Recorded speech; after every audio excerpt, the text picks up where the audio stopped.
Continuando, então, vamos ver biologia no vestibular e no Enem. O esquema representa uma visão interna do coração de um mamífero. Considerando-se a concentração de gás oxigênio presente no sangue contido nas cavidades 1, 2, 3 e 4, pode-se dizer que letra B. O átrio esquerdo e o ventrículo esquerdo têm a mesma concentração de oxigênio, porque o sangue só passou de um compartimento para o outro, neste caso pela válvula bicúspide, também chamada de mitral. Então, 2 igual a 3. E a concentração 1 é igual a 4, pois no átrio direito e no ventrículo direito, o sangue também só passou do átrio para o ventrículo pela válvula tricúspide. Porém, a concentração de oxigênio em 2 e 3 é maior do que a concentração de oxigênio em 1 e 4, pois do lado esquerdo do coração temos sangue arterial, que acabou de chegar dos pulmões, onde ocorreu a hematose. E do lado direito do coração nós temos sangue venoso, que é um sangue rico em gás carbônico, que veio do corpo todo. 16. Artérias são vasos sanguíneos que transportam o sangue do coração para os tecidos, enquanto veias trazem o sangue para o coração. Admite-se que, no entanto, que as artérias fossem definidas como vasos que transportassem sangue oxigenado e as veias, vasos que transportassem sangue desoxigenado. Neste caso, a artéria e a veia, que deveriam inverter suas denominações no ser humano, seriam, respectivamente, as conhecidas como letra D, pulmonar e pulmonar. A resposta 16 é que a artéria pulmonar, apesar de ser uma artéria, ela carrega sangue venoso, que sai do coração e vai para os pulmões, para acontecer a hematose. A veia pulmonar, apesar de ser uma veia que traz o sangue para o coração, o sangue arterial, veio dos pulmões, onde ocorreu a hematose, então é um sangue rico em oxigênio. 17. A Campanha Nacional de Vacinação do Idoso, instituído pelo Ministério da Saúde do Brasil, vem se revelando uma das mais abrangentes dirigidas à população desta faixa etária. Além da vacina contra a gripe, os postos de saúde estão aplicando também a vacina contra a pneumonia pneumocócica. É correto afirmar que essas vacinas protegem porque, letra C, induzem respostas imunológicas. Resposta imunológica é um processo de defesa do sistema imunológico. Existem dois tipos de imunidade. Imunidade humoral, naquela em que participam proteínas específicas do plasma sanguíneo, que são os anticorpos, e imunidade celular, que é aquela mediada diretamente pelos linfócitos T matadores, que possuem na membrana proteínas que reconhecem as células anormais ou infectadas e se ligam a elas, lançando sobre elas uma substância chamada perforina, que, como o próprio nome está dizendo, perfura a membrana plasmática da célula estranha, matando-a. Estas agem em casos de parte dos transplantes, nas alergias a medicamentos e em certas doenças autoimunes. 18. Os agentes infecciosos penetram no corpo das pessoas através dos ferimentos das mucosas. A incidência de doenças causadas por estes agentes infecciosos poderá ser reduzida submetendo-se as pessoas à letra B, aplicação do soro, quando o agente infeccioso provoca uma doença de evolução muito rápida e não há tempo para imunização ativa. Então, a resposta do 18 é a letra B. O soro é um anticorpo já pronto. Quando não tem tempo para esperar até que o sistema imunológico identifique o antígeno, ative os linfócitos a produzirem anticorpos, então o soro já é o anticorpo pronto. Isso ocorre com venenos de ofídeos, por exemplo. 19.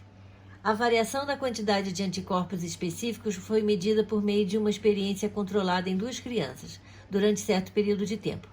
Para a imunização de cada uma das crianças foram utilizados 2 procedimentos diferentes. A criança A aplicaram soro imune e a criança B fizeram uma vacinação.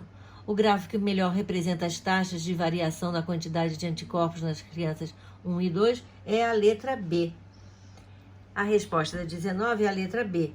Porque vemos que a criança 1, em que se aplicou o soro, a quantidade de anticorpo foi diminuindo com o tempo, enquanto na criança 2, que recebeu a vacinação, a quantidade de anticorpo vai sempre aumentando até se estabilizar.